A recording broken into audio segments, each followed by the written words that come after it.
This is the webinar for CEDS version 7.1. Public comment period has begun. We've released out on the CEDS website the various different changes and updates and new elements that will be taking place in CEDS, and that public comment period will run through November 1st. We will have this webinar as an opportunity to share those changes. It was a good time, even on the webinar, to get questions, which you can put in either the Q&A or in the chat box as we go through, and then we'll answer those questions at the end, have any, and then also providing some means where you can contact CEDS to learn about the elements, to get training, to comment on the elements and the different things that are being changed or updated. You'll have lots of opportunities to do that. My name is Dwayne Brown. I work on the Common Education Data Standards, and with me also is Jim Goodell, who works on CEDS as well, leads the development of the standard itself. He'll be presenting on some of the changes. I'm going to go the agenda real quick here. Very short agenda. It's version 7.1. Version 7 itself actually came out in July, and so this is kind of a minor release that is to place here that'll be done in January. So I know we've scheduled an entire hour, but probably only be here about 20, 25 minutes, depending on the questions that it takes. So we're going to go over what's new in CEDS version 7.1, and then we're going to go over how to view and comment on any of the elements themselves that impact you or that you have questions about. First, what we're going to do is just take a quick high-level overview look at what's new in version 7.1. There are actually 133 new elements. These are primarily facilities related, which is domain, and those have come out of the CEDS Extend or the NCES handbook in a particular area. So these are elements that have been vetted well in the past and through other processes. If you're familiar with CEDS Extend, we can kind of go into that at a later time, or you can contact us about that. It basically is elements of standards that exist that have not yet been either added to CEDS or consumed in CEDS that are important standards out there. So 103 new elements, 13 updated elements. So we made a few changes to some elements. 20 changes in the domain entity schema, which is how the elements are organized on the website from a program perspective to make it easier to view and find the different CEDS elements. So changes in that. I actually removed 4 elements that we've discovered that were redundant. They exist in other places. As mentioned, we have begun the public comment period, started October 16th, just a few days ago when we released 7.1 on the website. It's going to run through November 1st of 2017. And so you have about 2 weeks most to review the elements out there and to make any kind of comments before actually begin the process of moving those into the standard itself, release in January. At this point, I'm going to turn the ball over to Goodell, who's going to talk a little bit about the actual changes that have taken place and go into it at a deeper level. So let me move over there. Okay, so you can and then I'll take over when I'm to show the spreadsheet. But here's basically what's in this minor release. Most of the changes come from a work group under the NCES forum, and they're working on updating the forum guide to facilities data, and so these elements are already defined in the previous forum guide and the NCES handbooks, and so 12 in early learning domains, some of these facilities elements were already there. And so with a lot of new elements coming in, we're proposing for version 7.1 that we're creating a new domain for facilities and recognize that these facilities elements can be used across the domains K-12, early learning, and secondary workforce, etc. So amendments will generalize any kind of facility.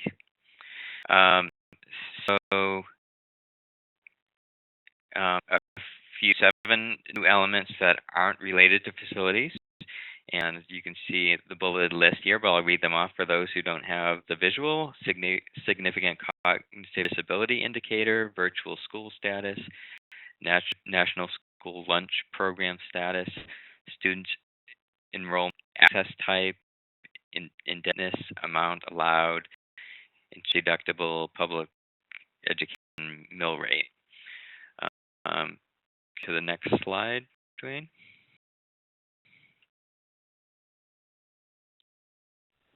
If you have the ball, you might have to switch it. No, okay. Okay. Here we go. There. And then we have some changes. The one significant change is the language that's now used in federal legislation and guidance changes LE or limited English proficient to English learner, and so we're aligning the language standards, the data standards, to language in ESSA and in other regulations. And we're removing 4 elements. Actually, 3 of them we found are redundant. For example, Social Security number was a element, but the Baptist Convention in CEDS for several versions now has been to use the identifier and identification system combination. So Social Security number is, for example, student identifier and student identification system. One of the options in identification system is Social Security number. Primary in the post-secondary at the primary level, because K-12 agencies have tended to move away from using Social Security number. I think there's just some rare cases where high school students that are applying for merit scholarships and that kind of thing. But for the most part, states have non-Social Security number identifiers for helps with concerns and such. And then the Secure start and end dates were redundant because we have a set for that apply to any kind of program participation, and we have program participation start and end dates, and so these elements did. And these changes go forward into the final release in January. If you have an aligned map, for example, and that are mapped to these existing redundant elements, we have our team at CEDS that will take care of mapping that to the right element, the ones that are in. Use of funds for purposes other than standards and assessments development, that is a legacy element that's not used anymore. So I'm going to do now is I'm to bring up the spread that we posted on the CEDS website and give you a tour. And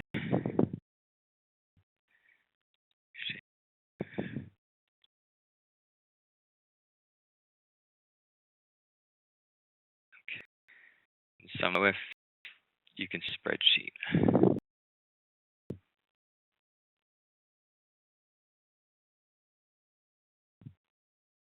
Dwayne, off you mute. Could you let me know that? Yep, I can definitely see the spreadsheet, and I will answer one question real quick that did come up in the Q&A.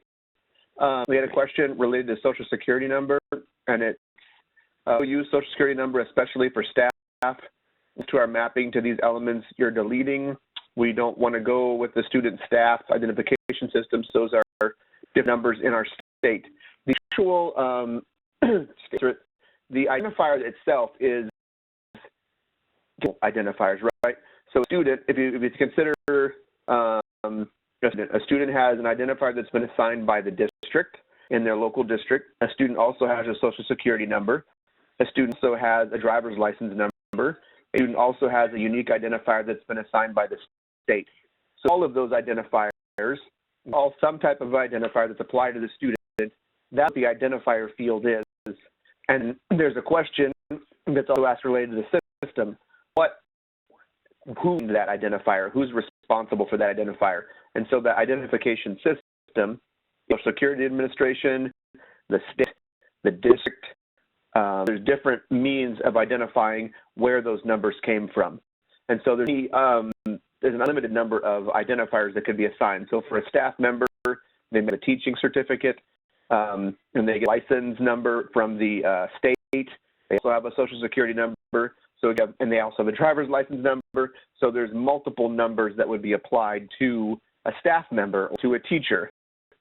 And so all of those, they're just an identifier. So identifier has been applied, and then some system that's responsible for having created that number and is the authority of that number. And so we're moving Social Security out because we've had a lot of individuals look at that and they're like, well, do I map to the identifier in the system, or do I just map straight to Social Security number? It's really the same thing. So the identifier itself actually what we're going with, because it's consistent with all of the other identifiers within CEDS. And the change in CEDS does not mean that you need to change anything in your system. You can still have a field in your called Social Security number, and you can break out each of the types of identifiers you use for a student or a staff member or school, for that matter, or separate elements. From a standards perspective, we're just providing one way of being able to map identifiers into the standards. I hope that helps answer the question. I'll give you a quick tour of the spreadsheet, and we can take some more questions. So the spreadsheet that, and I want to give a shout out to the EDS team member who does all the behind the scenes work, who pulled to this spreadsheet. So what is the list of new elements in the first tab, and we haven't named a definition, but one of the valuable columns here went public for change notes column. So in the new the change notes will tell you where the change is coming from, where the source of the new element is coming from. So we have a few like the CID Generate project and from edX and from edX, and I think most of the rest are coming from the Forum Facilities Work Group. So if we go over to the Change tab, again, Change Notes is very informative. In case it's telling you what changed, and sometimes we'll put more information about the background for that change. So in the case, the first row, where for course type, we're adding, and we're all adding this element to the case in the domain entity schema. So there's the to the domain entity schema, and then here the K-12 option. So this change notes column is key when you're looking at what we're proposing change in version 7.1. And this is where the remove elements. The change notes is valuable in that it gives the rationale for removing the elements.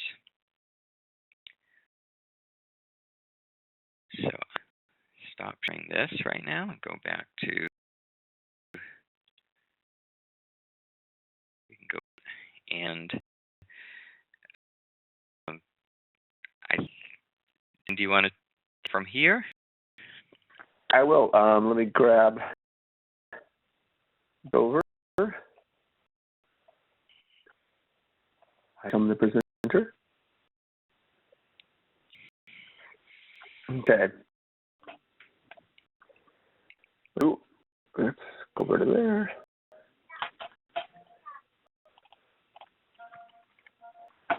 Look at so basically the timeline, and I'm going to show you a little bit about how to actually where to go into there. So the release timeline for this, the public comment period, as mentioned earlier, opened to October 16th, November 1st, so a couple weeks there. And after November 1st, we will be beginning to move it into the standard. And in January of 2018, then version 7.1 will officially be released. And we just had a question come through, so I'll look at that. Is this the Excel format for draft content going forward? The domain tab in previous versions was helpful for my state. This is only because it's a minor version release. So when we do like more of a major version, we'll have those out.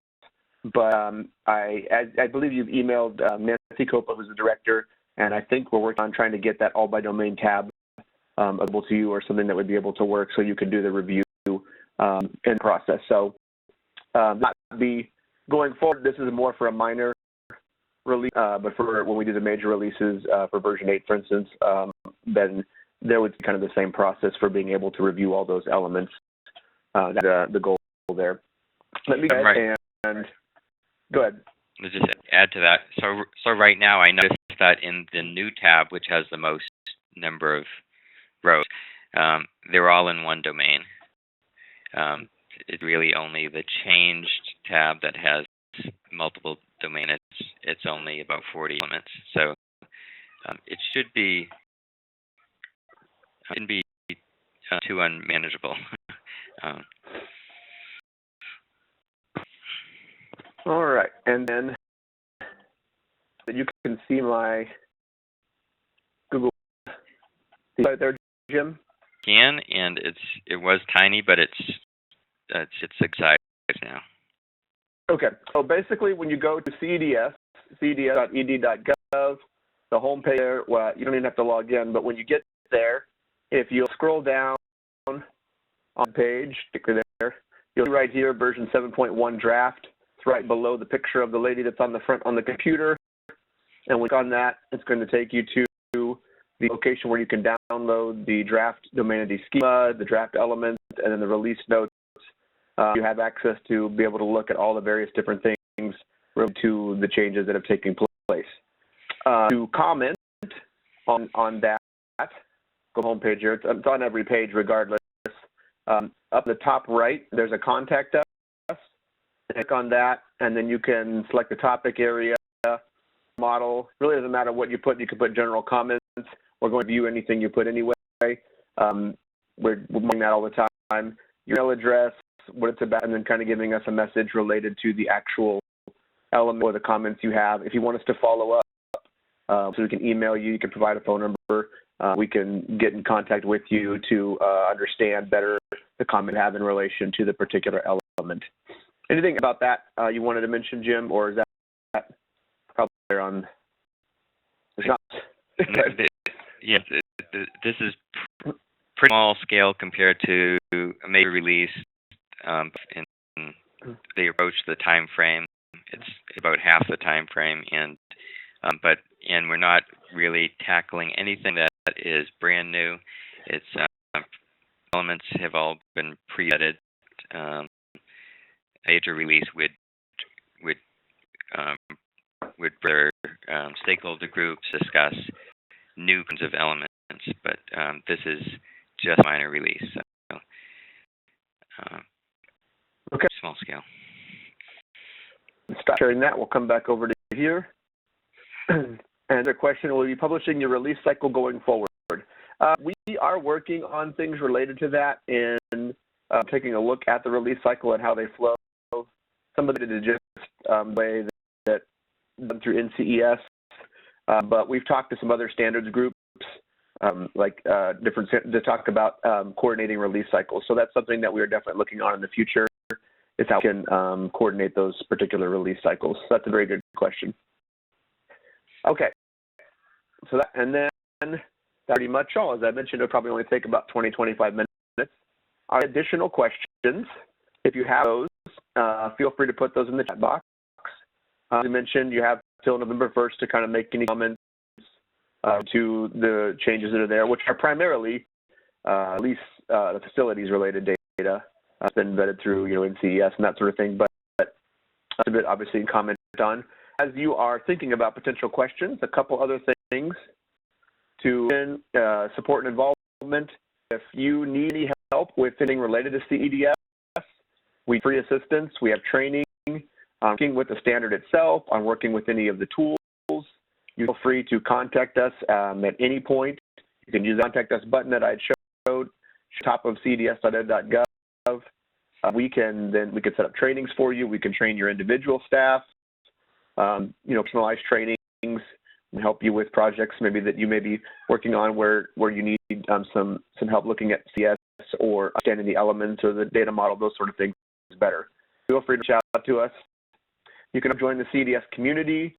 There are several documents and videos and things that are posted there, previous webinars I've had about CEDS and ways that states are using CEDS. Now that is available at the CEDS community, and there's the website there. To request access, once you get to that community, just at the top, there's a login or request access, as you can see in the picture below. And with that, not seeing any additional questioning through, our contact information is there. If you need to reach out directly to Jim or myself, feel free to do that. You can also visit us on the web and the community site are both up there, as well as our Twitter account if you happen to be a person. We put out some tweets probably a couple of months, 2 or 3 times a month. Not too often, so we don't overwhelm you, but it's available there as well.